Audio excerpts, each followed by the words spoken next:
Alright guys, super quick video here. I was going to wait till the car came, but obviously we're ordering it through the holidays and all this lockdown nonsense that's happening again, so that's Scotland on full lockdown and England. So I think this car may be a bit longer coming than what I'd actually hoped initially. But I've got a new RC ordered. I decided to do this when I got to my 1,000 subscribers, and I've chosen the Team Corrali RADIX6, which I'll have a look at just now. You can see it, absolutely gorgeous car. The reason I went for it is I've had a lot of problem with Horizon over the last while, and I love Arma. I'm a big Arma fan. I wanted the Typhon, but under the Horizon brand I'm a bit frustrated just now, so I'm thinking with my next few purchases I'm going to give other brands a go. And I know Team Corrali are a big brand, especially in racing. I've just got into bashing.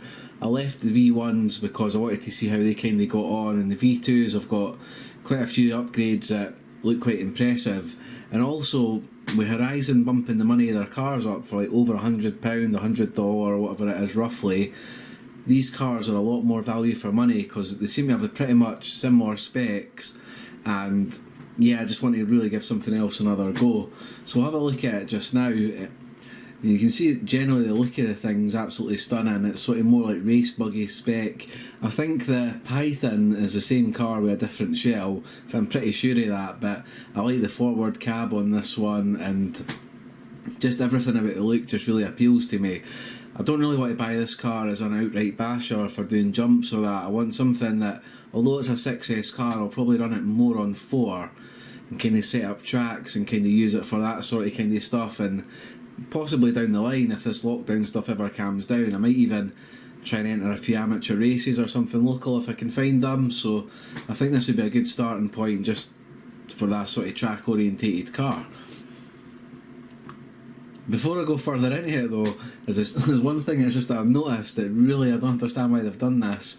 They've got all their pictures here on the side of the car, which looks amazing, but if you check this bottom picture here, they've got the tyres on backwards. So, I mean, you think they'd have the tyres facing the right way for advertising their car in this kind of shot, but just something I picked up on when I was looking, I had a little giggle to myself. But when you look at it, it's obviously it's got the sway bars at the front, it's got an adjustable rear spoiler, it's running a 2050 kV motor similar to the, I think exact same as the Typhon's got, the old Typhon anyway. And the ESC and stuff, it looks like a Hobbywing rebrand. I'm not 100% sure if it is, but we have an Hobbywing Max 8s and Max 6s in the past. It looks very similar. So I'll try and go back to a page here and we'll try and find the actual internal shots of it. Alright, here we are, here's the internal shots. So firstly, the first thing that I like, you've got to remember as well, this is a lot cheaper than the Armas and all the Horizon brand and Traxxas cars, etc. Is it's coming with a steel or sort of aluminium cased diff, and with all the diff troubles I've had recently, that's just such a good selling point. I mean, having a metal cased diff on a 6S car is really important, and that's really a good thing that they've got right here. So I'm really happy about that. Also, so it's got composite chassis bases, which I know you get aluminium ones and things like that, but I've never had a bent chassis. I've done a lot of really high jumps, but I usually land them quite well. But a composite chassis base, that doesn't bother me in the slightest, so I'll probably just keep that how it is. I think also the towers have been, well, that's not a good shot of the towers, but the towers have been thickened another mil or mil and a half thicker front and back, so they should be really good. So I don't think there'll be much trouble with bending them. Obviously, like I say, I'm not going to be like Rich Duperbash or they kind of guys that send these things to the moon. I'm going to try and, yeah, I will jump it 100%, but I'm jumping it like reasonable and semi-scale how I like to jump. So I like to bash hard, but I'm not a send it to the moon guy, so none of that bothers me either.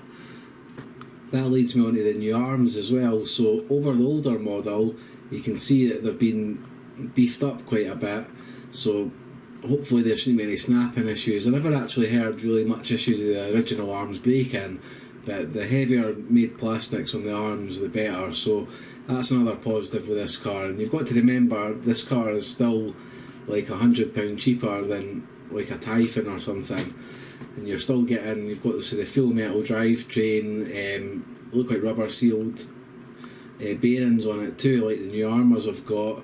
And also a huge thing for me, it's, I don't know why it's so huge, but it comes with XT90s fitted to it, and I run all XT90s on my batteries, and usually have to get adapters to EC5 or to Traxxas ones or whatever, because I just prefer, if I'm not fitting them myself, I don't really want anything. I mean, the XT90 is just an easy one to solder, nice feel, they never slip out. I've just really got a lot of time for the connectors, so I'm really happy with that too.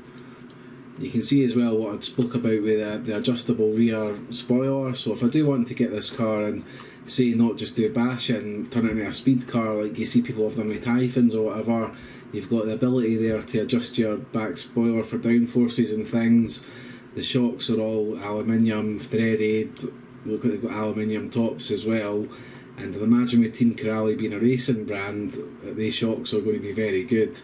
Maybe they could have had boot covers at the bottom, but I mean that's just a little thing, that's, could get shock covers overall to cover that, but that's one thing I'd have maybe done there just as a little extra personally.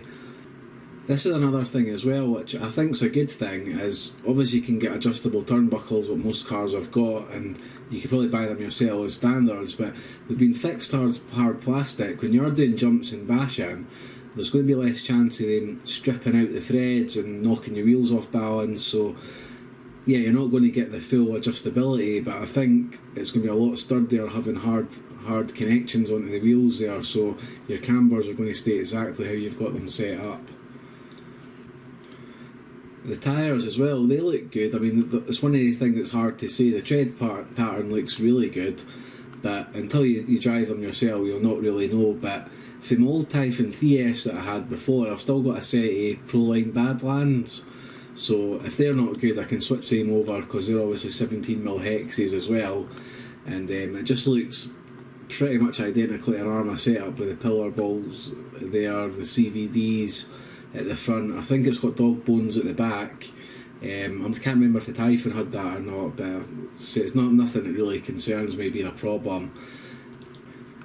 And that's the new motor there too, so it's a 2050 kV, which is the same as the old Arma BLX one was, and I've had that in a lot of cars and that was plenty of power. I'm not sure if it's the same motor with a fancy sort of different casing, but this one does look really nice. And also there's a as standard metal servo horn. I think that's a 25kg servo this comes with, as opposed to an Arma's 15. So like I say, for going back to just money value, it seems like you're getting a lot more value out of this car than you are out, say, a Typhon.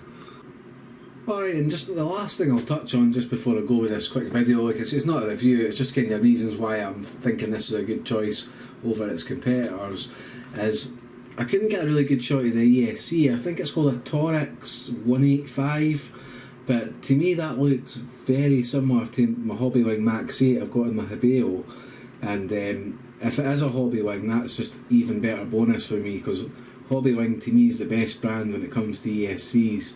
I've never had any problems with them, and anything that's Hobbywing-esque to me can only be a good thing. So yeah, that's the car there. That's obviously the Corrali RADIX6 that I've got. Obviously when it finally comes, guys, I'll go over it in the shed, we'll have a proper look at it there, then we'll get out for a good run, a good few bashes, see what it's like. But I just thought I'd literally just do a wee video talking about the reasons why I've got it, because I think a lot of us are stuck with the big brands that are always there, your Traxxases, your Armas, your Losses and all these things. But I mean, Corrali obviously aren't a small brand, but I don't think there's anything wrong with once in a while going trying something else, because you never know, it could be better, it might be worse, but it's never going to be as bad as my Lossy Laser Nut. That's just the reality of things. So yeah, I hope you enjoyed that video. If you did, please like, subscribe and share, and I'll catch up with you soon when the car comes, and we'll get more of it done then. So stay safe everybody, and I'll see you in the next one. Bye.